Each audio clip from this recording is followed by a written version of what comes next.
Let's make festive cherry slices. Hi guys, I am Renee. In the background you will hear Penny, and Mark is on the camera. Hello. Okay, hi, welcome back to our channel if you've been here before, and welcome if this is your first time here. Penny says welcome also. All right, today, again, we're going to be making something out of this old-fashioned candy recipe. So I did, last time I did old-fashioned apple chews, and they were so good, and I'll link the recipe to that down in the descriptions. But that was a really good recipe. So today I'm going to try something called Festive Cherry Slices. It's up here. You can see I've marked all the pages I want to cook from and dog-eared too. So anyways, these Festive Cherry Slices sound very easy. I don't think it sounds so much like candy. I think it sounds more like a cookie, but I'm okay with it, whatever it is. The ingredients will be butter, confectioner's sugar, an egg, vanilla, flour, salt, pecans, which I already chopped before you got here, and these festive red and green cherries. So I don't cook with these or bake with these too often, but I think they're going to be really pretty and very festive, as the recipe says, and cheerful.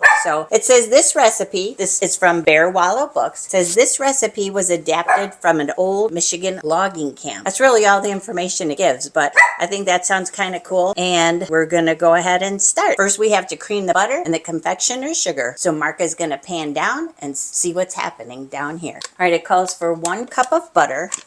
So 2 sticks of softened butter. And I always use salted butter just because I think adding flavor with salted butter is never a bad thing.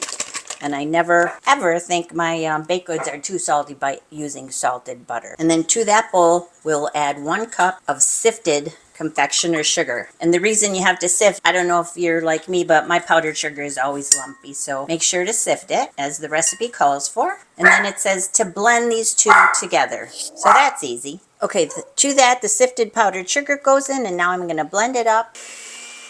Whoa, should have done it on a slower speed, but that is the slowest speed. So I'll just go on and off. What's that? Pulse it. I think I just tasted powdered sugar. Okay, now it's starting to get nice and creamy. Okay, now I will scrape down the sides of the bowl just to make sure everything's getting incorporated, which right now, again, it's just butter and powdered sugar. And it says to stir in 1 egg, lightly beaten, and the vanilla, which is 1 teaspoon. There we go. Exactly 1 teaspoon of vanilla. Okay, now I tried to use this spatula to get the butter off the beaters, but it wasn't working all that well. So you just kind of tap them together. The friction will release the extra, is what I'm finding. So that works pretty good. There's a little tip for you. And then after the egg and vanilla have been added, it says do not beat. I don't know why that would be the case, but it says do not beat. So I'm going to go ahead and stir those in. I think it would be easier to beat it myself, but I will follow the recipe. Then from here, I'm going to add in sifted flour, 2.5 cups of sifted flour, pecans, the salt, and the candied cherries. All right, there's 1 cup of flour, 2, and I'm going to go ahead and add the salt to the flour to sift in. It says 1/8 of a teaspoon. I think I added a little more than that, but I think that's going to be just fine. And now with the flour and the salt sifted in, I'm going to use my spatula and just give it a good stir before I add the pecans and the cherries. Okay, this actually it appears to me, it almost looks like a pie crust before you stick it in the fridge. Yeah, it kind of looks kind of dry right now. Yeah, it is, for sure. I think what's going to happen is as it sits in the refrigerator, is it's going to hydrate like a pie crust will. And maybe the cherries too. And correct. So I'm going to go ahead and add the chopped pecans. It was 1 cup of chopped pecans. I'll give that a good stir, and then I will add the cherries. Okay, here's how the mixture looks right now before adding the cherries. First up, I'll do the red, in no particular order. And I'm using a whole container. It says 1 cup, so I assume that's 1 cup. And next, the green. It's starting to look festive already. Very pretty. What do you think, Mark? Yeah, very holiday. Yeah, like. Very holiday-like. So I'm going to give all of this a really good stir, and then we have to wrap it up and stick it in the fridge for at least an hour. Right now, the recipe does not call for this, but I think it's going to be an easy way to do it. I'm going to go ahead and wrap the dough, this crumbly dough, in some plastic wrap before putting it in the fridge. I thought about doing 2 separate amounts, but I might go ahead and do 3. Here we go. I'm just spooning 1/3 of this dough onto the plastic wrap. And I will continue on and do the rest the same way. Okay, here's the first third. I'm going to go ahead and just take my hands and just kind of like you do with pie crust when you make pie dough. I'm going to just work it together a little bit more. Actually try and form it into a disc. But it does look good, and I think it's going to be very similar to pie crust. This is going to sit in the refrigerator for an hour.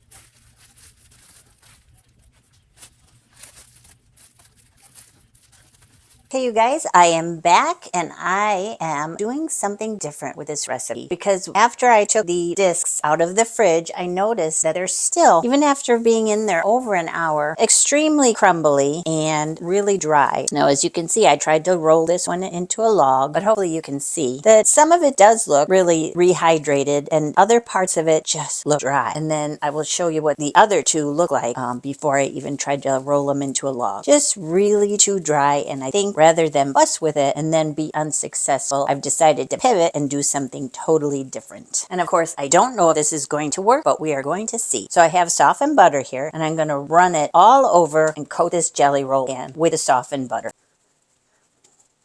And because the dough is so crumbly, I'm going to take all 3 bits of dough and just crumble it all over the pan. And that way the dry bits and the more hydrated bits will be kind of interspersed together for hopefully a more uniform texture. Now look how that one is way too dry to do anything with. So I was wrong in thinking this was like pie crust because it's a crumbly mess. Unless I just didn't do a good job of mixing it, which that could be the case as well. There's number 2 and here's number 3. Probably what I should have done, only I didn't know enough at the time, was to get in and really mix it with my hands. And I think that would have probably solved the problem of it being as crumbly as it is. But hindsight, as they say, is 20/20. So we're just going to see how this works. Got it all nice and crumbled. I'm going to say it doesn't look half bad, but I do want to press it. So I will go ahead and just start the process. It's going to take a little while, as you can see. So I will be back when everything is pressed into place.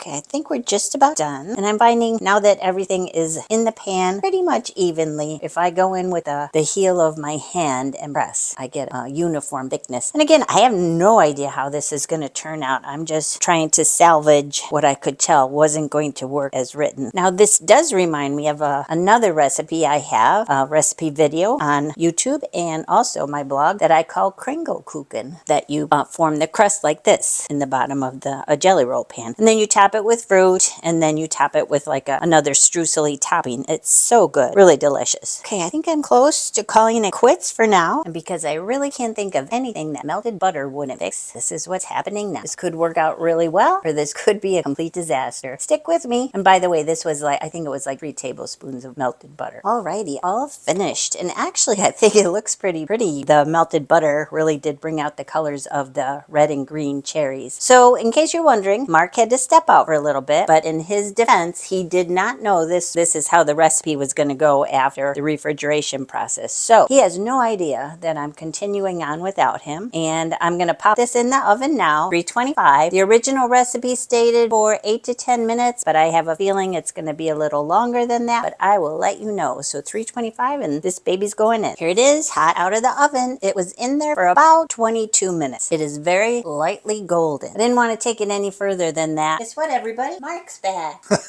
He's here just in time to have a taste of these. So I want to show you how they turned out. I did go ahead and have some earlier, and actually, you guys, they're really, really tasty. So they are a little crumbly, but we knew that going in. Here is what a piece looks like. What do you think? That's pretty, don't you think? Be festive. Ready for your cherry slice, Bart? Yep. Festive cherry slice. You might want to stand a little closer, and because they are crumbly, it's going to make probably a mess. Oh, yep, so right. Tastes like a Christmas cookie. It does. You know what they taste like? Yeah, those powdered sugar coated with the pecans in them. With the pecan balls, snowballs. My mom used to call them pecan crescent because she would shape them into crescent forms. They do. Well, I mean, let's face it. There's powdered sugar and butter. Yeah, and egg. They're thin, but they're good. And can you like taste the cherries? Can you taste the green?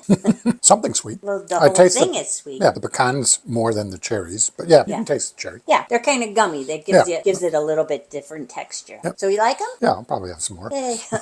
I'm sure you'll have some more. We have a whole tray here. So there you go. Here is the tray of our festive cherry slice. So thank you for joining us today. We really appreciate it. And if you wouldn't mind giving us a thumbs up if you like this video, consider subscribing. Leave us a comment. We love all those things. Thank you for joining us today in our Kudos Kitchen. And please come again because we really do enjoy having you visit us. So till we eat again, we hope have a delicious day. A delicious day. Bye. Peace.